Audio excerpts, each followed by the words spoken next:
Box office వద్ద పుష్ప 2 అస్సలు తగ్గడం లేదు. మొదటి 6 రోజుల్లోనే 1000 కోట్ల క్లబ్లో చేరిన ఈ సినిమా ఇప్పుడు తర్వాత 5 రోజుల్లో 1400 కోట్ల మార్కును కూడా దాటేసింది.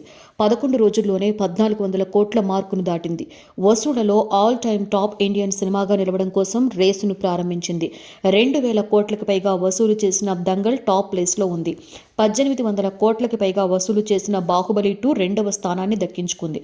ఇప్పుడు పుష్ప 2 కూడా 11 రోజుల్లో 1400 కోట్లకు పైగా వసూలు చేసి టాప్ 3కి చేరుకుంది. ముఖ్యంగా పుష్ప 2 హిందీ వసూళ్ల జాతర ఇప్పట్లో ఆగేలా లేదు. 11వ రోజు కూడా ఈ సినిమా హిందీ వర్షన్ 54 కోట్ల నెట్ను వసూలు చేసింది. ఇది ఒక హిస్టారికల్ రికార్డు. మొత్తంగా 11 రోజుల్లో 561 కోట్ల నెట్ వసూళ్లను పుష్ప 2 హిందీ వర్షన్ సాధించింది. ఇక్కడ కూడా అత్యధిక వసూళ్లు సాధించిన హిందీ సినిమాలలో 3వ స్థానాన్ని పుష్ప 2 సాధించింది. మొదటి 3 స్థానాలలో 627 కోట్లు వసూలు చేసిన స్ట్రీ 2, 585 కోట్లు వసూలు చేసిన జవాన్ ఉన్నాయి.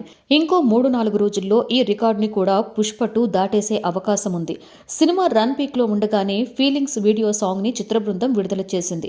ఈ సినిమాకు సంబంధించిన వీడియో సాంగ్ ను టీ సిరీస్ విడుదల చేసింది. ఇప్పటికే ఈ పాటకు సంబంధించిన ఎడిట్స్ కూడా ట్విట్టర్ లో ప్రారంభమైపోయాయి. సినిమాలో ఈ సాంగ్ పెద్ద హిట్ అయింది. ఇప్పుడు వ్యూస్ పరంగా కూడా సెన్సేషన్ ని సృష్టించే అవకాశం ఉంది.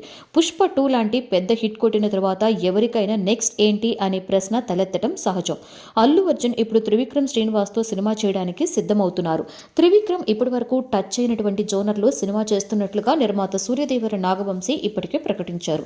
పుష్ప 2 సినిమా లాంటి పెద్ద సక్సెస్ తర్వాత అల్లు అర్జున్ నటిస్తున్న సినిమా కావడంతో ఈ సినిమాపై భారీ అంచనాలు నెలకొన్నాయి. ప్రభాత సూర్యుడు జాతీయ తెలుగు దినపత్రిక. ప్రతి అక్షరం నిజం వైపు. నిజం దాగదు, వార్త ఆగదు.